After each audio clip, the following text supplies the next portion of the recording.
ونعوذ بالله من شرور أنفسنا ومن سيئات أعمالنا. من يهده الله فلا مضل له ومن يضلله فلا هادي له. وأشهد أن لا إله إلا الله وأشهد أن محمدا عبده ورسوله. أما بعد فإن خير الحديث كتاب الله وخير الهدي هدي محمد صلى الله عليه وسلم وشر الأمور محدثاتها وكل محدثة بدعة وكل بدعة ضلالة وكل ضلالة في النار. قال الله تبارك وتعالى في القرآن المجيد: يا أيها الذين آمنوا اتقوا الله حق تقاته ولا تموتن إلا وأنتم مسلمون. يا أيها الناس اتقوا ربكم الذي خلقكم من نفس واحدة وخلق منها زوجها وبث منهما رجالا كثيرا ونساء. واتقوا الله الذي تساءلون به والأرحام إن الله كان عليكم رقيبا. يا أيها الذين آمنوا اتقوا الله وقولوا قولا سديدا يصلح لكم أعمالكم ويغفر لكم ذنوبكم ومن يطع الله ورسوله فقد فاز فوزا عظيما. أعوذ بالله السميع العليم من الشيطان الرجيم من همزه ونفخه ونفثه. بسم الله الرحمن الرحيم. لن ينال الله لحومها ولا دماؤها ولكن يناله التقوى منكم. اللهم صل على محمد وعلى آل محمد كما صليت على إبراهيم وعلى آل إبراهيم إنك حميد مجيد. اللهم بارك على محمد وعلى آل محمد كما باركت على إبراهيم وعلى آل إبراهيم إنك حميد مجيد. رب اشرح لي صدري ويسر لي أمري واحلل عقدة من لساني يفقهوا قولي. رب زدني علما وعملا رب زدني علما وعملا رب زدني علما وعملا. اللهم انفعنا بما علمتنا وعلمنا ما ينفعنا وزدنا علما. ہر قسم کی حمد و ثنا، تقدیس، تمجید، تکبیر اور تخلیق کے لائق صرف اور صرف اللہ رب العزت کی ذات ہے، جو ہمارا خالق، رازق اور مالک ہے. اس کے بعد حرف بحرف لا تعداد لا محدود انگنت درود و سلام امام الانبیاء، اشرف الانبیاء، امام الحرمین، سید الثقلین، سید الاولین والآخرین، جناب محمد رسول اللہ صلی اللہ علیہ وسلم کی ذات اقدس پر خاص و مختص ہوں. اللہ تعالیٰ کے ہاں نیک اعمال کی قبولیت کے لیے سب سے بنیادی چیز، سب سے زیادہ اہم چیز وہ نیت کو خالص رکھنا ہے. اللہ تعالیٰ کے سامنے اپنے آپ کو سر تسلیم خم کر دینا، اپنے دل کو اللہ تعالیٰ کے سامنے جھکا دینا، کیونکہ اللہ تعالیٰ کے ہاں اعمال کی تعداد اور اعمال کی کثرت، ان سب سے زیادہ اہم چیز اخلاص ہے. اور اللہ کے بندے وہی ہوا کرتے ہیں جو اللہ تعالیٰ کی رضا اور خوشنودی اور اللہ تعالیٰ کی رحمت کے متلاشی ہوتے ہیں کہ کسی طرح رب رحمان ہم سے راضی ہو جائے. وہ اپنا ہر عمل خالص اللہ تعالیٰ کی رضا کے لیے کرتے ہیں، اور کام ہو جانے کے بعد اس عمل کی قبولیت کے لیے دعا کرتے ہیں جیسا کہ ابراہیم علیہ السلام کی مثال ہمارے سامنے موجود ہے.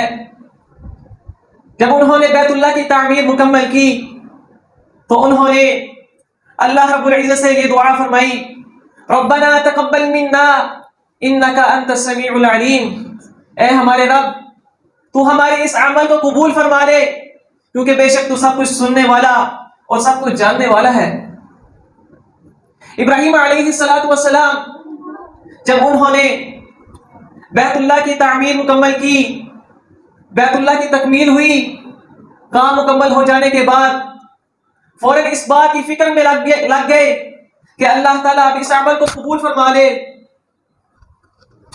چنانچہ وہ اللہ تعالیٰ سے دعا کرتے ہیں، ربنا تقبل منا انک انت السمیع العلیم. اللہ تعالیٰ نے قرآن مجید میں اعمال کی قبولیت کی شرط کو بیان کرتے ہوئے فرمایا، وما امروا الا ليعبدوا الله مخلصین له الدین، کہ اللہ کے رسول آپ ان تمام لوگوں کو حکم دے دیجئے کہ اللہ تعالیٰ کی عبادت کریں، مخلصین له الدین، دین کو اللہ تعالیٰ کے لیے خالص کرتے ہوئے، عبادات کو اللہ تعالیٰ کے لیے خالص کرتے ہوئے. ورنہ اللہ تعالیٰ کے ہاں ان کے کسی بھی عمل، کسی بھی عبادت کی کوئی وقعت اور ویلیو نہیں ہے، کیونکہ اللہ تعالیٰ نے قرآن مجید میں ارشاد فرما دیا ہے، لن ینال اللہ لحومها ولا دماؤها ولكن يناله التقوى منکم، کہ اللہ تعالیٰ کو نہ تمہاری قربانیوں کا گوشت پہنچتا ہے اور نہ ہی تمہاری قربانیوں کا خون پہنچتا ہے، ولكن يناله التقوى منکم، اللہ تعالیٰ کو صرف اور صرف تمہارے دلوں کا تقوی اور خلوص پہنچتا ہے. آدم علیہ السلام کے دو بیٹے قابیل اور حابیل نے قربانی کی. دونوں ایک ہی ماں باپ کے بیٹے ہیں، رشتہ بھی خون کا ہے، لیکن ایک ہی قربانی قبول ہو جاتی ہے اور دوسرے کی قربانی ضائع ہو جاتی ہے. وجہ کیا ہے؟ اس کی وجہ یہ ہے، ایک ہی نیت میں اخلاص تھا، اللہ تعالیٰ کو راضی کرنا تھا، اللہ تعالیٰ نے اس کی قربانی کو قبول فرما لیا. اور جس کی نیت میں اخلاص نہیں تھا، جس نے اپنی خواہشات نفس کو مقدم کیا، اللہ تعالیٰ نے اس کی قربانی کو ضائع کر دیا. تو اس آیت سے معلوم ہوا کہ اگر ہم بڑے سے بڑا بھی نیک عمل کر لیں اور ہماری نیت درست نہیں ہے، خالص نہیں ہے، تو وہ ہمارا عمل ضائع ہے. اس کے بعد مخلص انسان کو جو فوائد حاصل ہوتے ہیں، ان میں سے پہلا فائدہ یہ ہے کہ جب اعمال کی اجر کی باری آتی ہے تو اللہ تعالیٰ نیتوں کو دیکھتا ہے، کیونکہ اللہ تعالیٰ کے نزدیک یہ معیار نہیں ہے کہ 1000 کس نے دیا ہے اور 1 روپیہ کس نے دیا ہے. عین ممکن ہے کہ 1 روپیہ دینے والا 1000 دینے والے سے اجر میں بڑھ جائے، کیونکہ انسان جتنا مخلص ہوگا، جتنا انسان میں اخلاص ہوگا، اسی طرح اللہ تعالیٰ کے ہاں اس کی قدر و اہمیت ہوگی. اور اسی طرح ایک ہی مسجد میں نماز پڑھ کر فارغ ہونے والے 2 انسان، مسجد بھی ایک ہی ہے، وقت بھی ایک ہی ہے، نماز بھی ایک ہی ہے، لیکن دونوں کے اجروں کے درمیان زمین و آسمان کی طرح فرق ہے. وجہ کیا ہے؟ وجہ ان سب کے پیچھے نیت ہے. ابو ہریرہ رضی اللہ تعالی عنہ بیان کرتے ہیں کہ آپ صلی اللہ علیہ وسلم نے فرمایا، مر رجل بغصن شجرة على ظهر طريق فقال والله لأنهين هذا عن المسلمين لا يؤذيهم فأدخل الجنة، کہ ایک آدمی رستے سے گزرتا ہے اور اسے رستے پر ایک ٹہنی نظر آتی ہے اور وہ کہتا ہے کہ میں اس ٹہنی کو اس رستے سے دور کر دوں گا تاکہ مسلمان اسے تکلیف محسوس نہ کرے. تو آپ صلی اللہ علیہ وسلم نے فرمایا، فَأُدْخِلَ الْجَنَّةَ، وہ شخص اپنی نیت میں اخلاص ہونے کی وجہ سے جنت میں داخل ہوگا. دوستو عزیز ساتھیو، ایک ٹہنی کو دور کرنے سے اللہ رب العزت جنت کے درختوں کا مالک بنا دیتا ہے، اور کہیں لا الہ الا اللہ کے کہنے سے اس لا الہ الا اللہ کے سامنے گناہوں کے 99 رجسٹر ہلکے ہو جاتے ہیں، تو کہیں پر کھجور کا ایک ٹکڑا بڑھا کر اللہ تعالیٰ احد پہاڑ کے برابر اجر عطا کر دیتا ہے. اور ان سب سے بڑھ کر ایک کتے کو پانی پلانے پر اللہ تعالیٰ ساری زندگی کی بدکاریوں کو معاف کر دیتا ہے. وجہ کیا ہے؟ وجہ انسان میں نیت ہے، نیت میں اخلاص ہے، نیت میں سچائی ہے. اگر نیت میں اخلاص نہ ہو، نیت میں سچائی نہ ہو، تو ساری زندگی علم کا پڑھنا پڑھانا بھی رائے گاہ چلا جاتا ہے، شہادتیں بھی ضائع ہو جاتی ہیں اور سخاوتیں بھی برباد ہو جاتی ہیں. اس لیے نیت کو درست رکھنا بہت ضروری ہے. اخلاص کا دوسرا فائدہ، نیت میں خلوص ہو، بندہ مخلص ہو، عمل نہ بھی کر سکے تو اللہ تعالیٰ پورا پورا اجر عطا کر دیتے ہیں. نبی کریم صلی اللہ علیہ وسلم نے فرمایا، من سأل اللہ الشہادۃ بصدق بلغہ اللہ منازل الشہداء وإن مات علی فراشہ، کہ جو انسان اللہ تعالیٰ سے صدق دل کے ساتھ شہادت کا سوال کرتا ہے تو اللہ تعالیٰ اسے شہداء کے مرتبے پر پہنچا دیتا ہے. وإن مات علی فراشہ، اور اگرچہ وہ اپنے بستر پر ہی فوت ہوا ہو. اور اسی طرح سنن ترمذی میں حدیث ہے، آپ صلی اللہ علیہ وسلم نے فرمایا، یہ دنیا 4 لوگوں کے لیے ہے.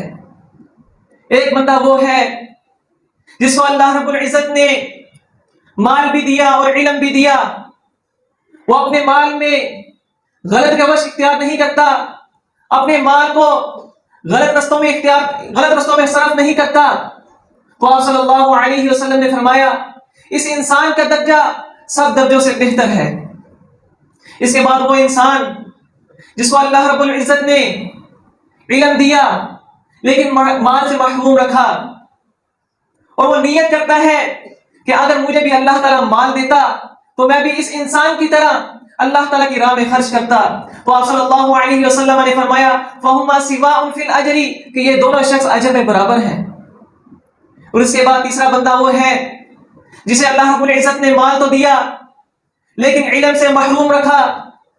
وہ بندہ اپنے مال کو غلط رستوں میں خرچ کرتا ہے، اپنے مال میں غلط روش اختیار کرتا ہے، اللہ تعالیٰ کے حقوق کا خیال نہیں کرتا.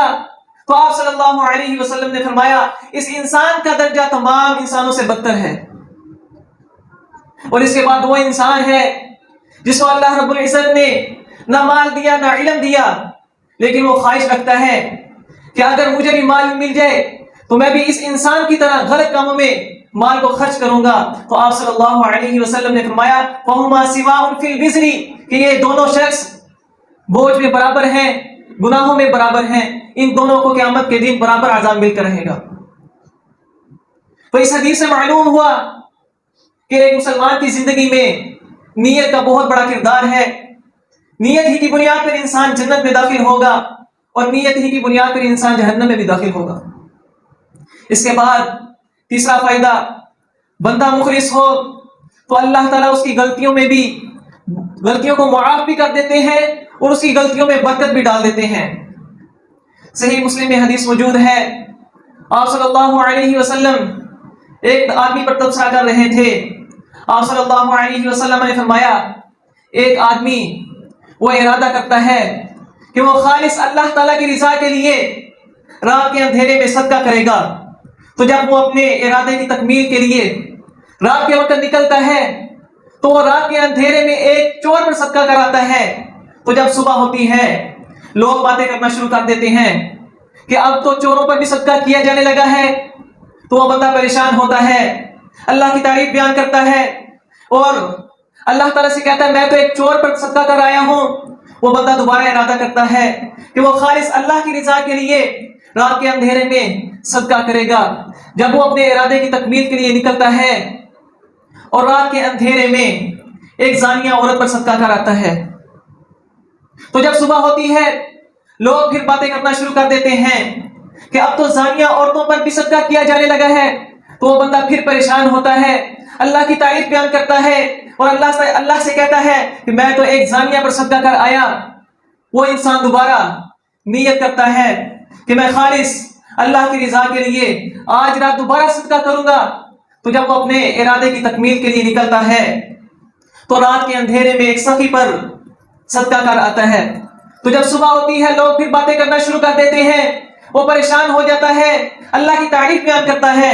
آپ صلی اللہ علیہ وسلم نے فرمایا، اس انسان نے جو ایک چور پر صدقہ کیا، اس کے بعد ایک زانیہ پر صدقہ کیا، اس کے بعد ایک سخی پر صدقہ کیا، اللہ تعالیٰ نے اس کے اخلاص کی اس قدر لاج رکھی، اس قدر بھرم رکھا کہ اللہ تعالیٰ نے اس چور کو ہدایت دی، وہ چور اپنی چوری سے باز آ گیا، وہ زانیہ زنا کرنے سے پاک ہو گئی، اور وہ سخی انسان اللہ تعالیٰ نے اسے توفیق دے دی کہ وہ اللہ تعالیٰ کی راہ میں خرچ کرنے لگا۔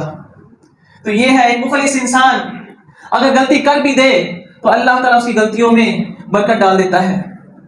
اس کے بعد چوتھا فائدہ، اخلاص کی وجہ سے، مخلص ہونے کی وجہ سے اللہ تعالیٰ مدد کرتا ہے اور بڑی بڑی مشکلات کو حل کر دیتا ہے اور شیطان کے وار سے بھی محفوظ فرما دیتا ہے۔ جناب یوسف علیہ السلام جب انہیں دعوت گناہ ملی تو انہوں نے دوڑنا شروع کر دیا، دروازے بند تھے، تالے لگے ہوئے تھے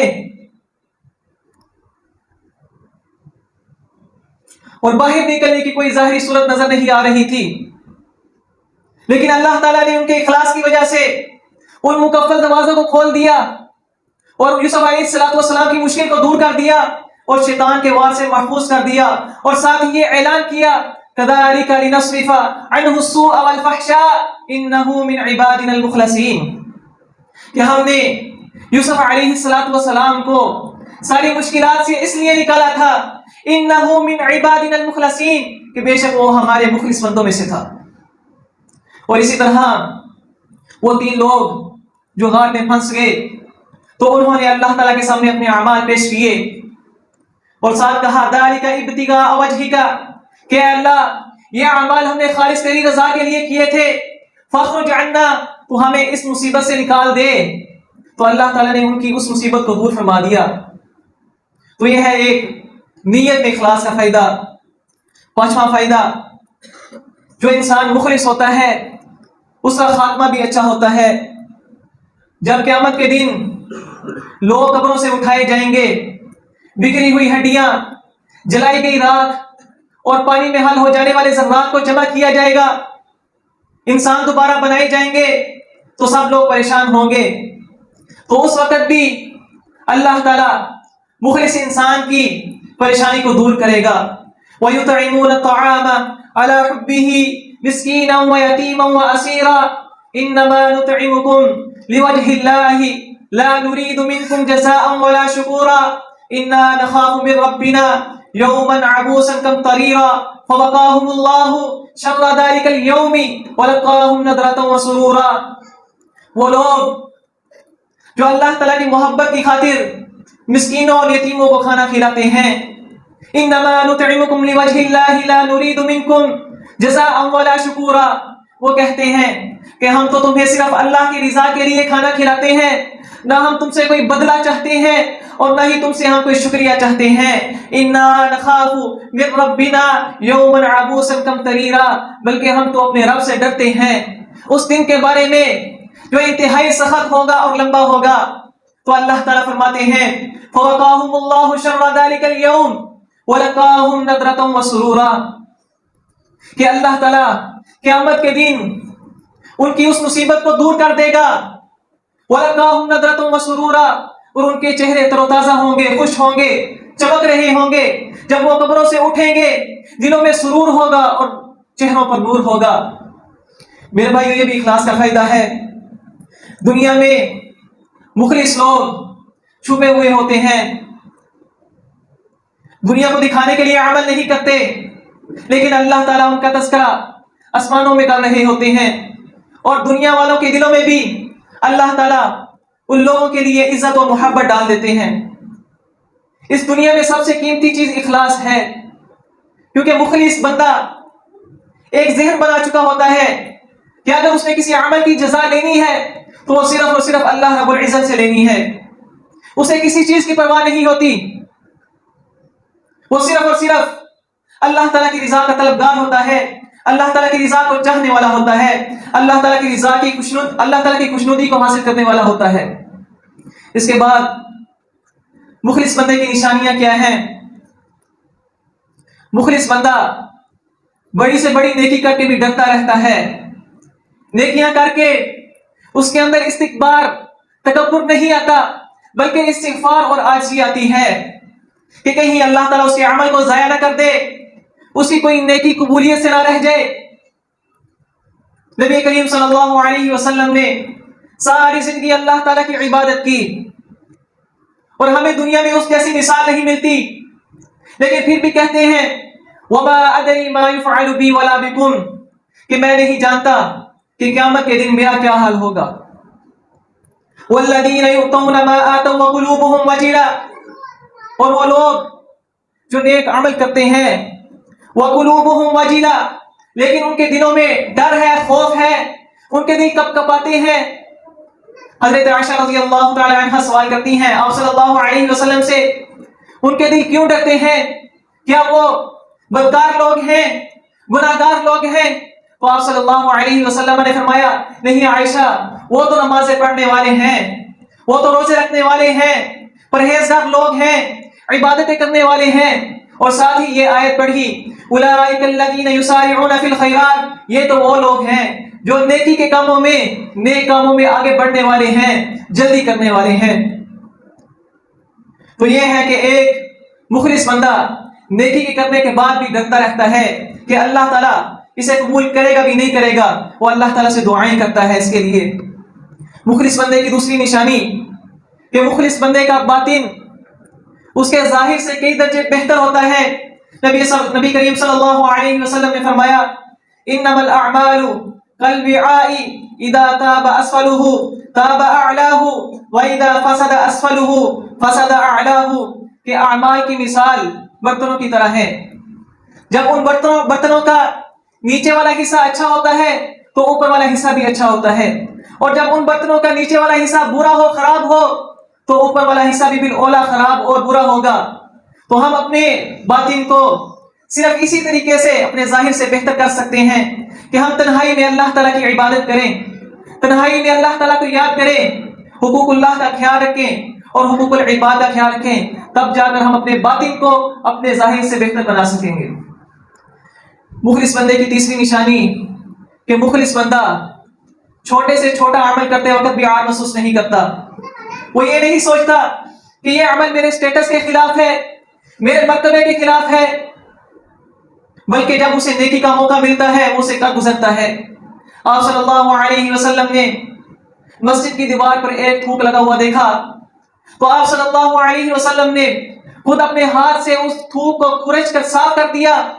آپ صلی اللہ علیہ وسلم نے یہ نہیں سوچا کہ میں نبی ہوں، امام ہوں، حاکم ہوں، بلکہ جب نیکی کا موقع ملا آپ صلی اللہ علیہ وسلم نے نیکی کر کے دکھائی۔ تو یہ ہے مخلص بندے کی نشانیاں۔ اللہ تعالیٰ سے دعا ہے کہ اللہ تعالیٰ عمل کی توفیق عطا فرمائے۔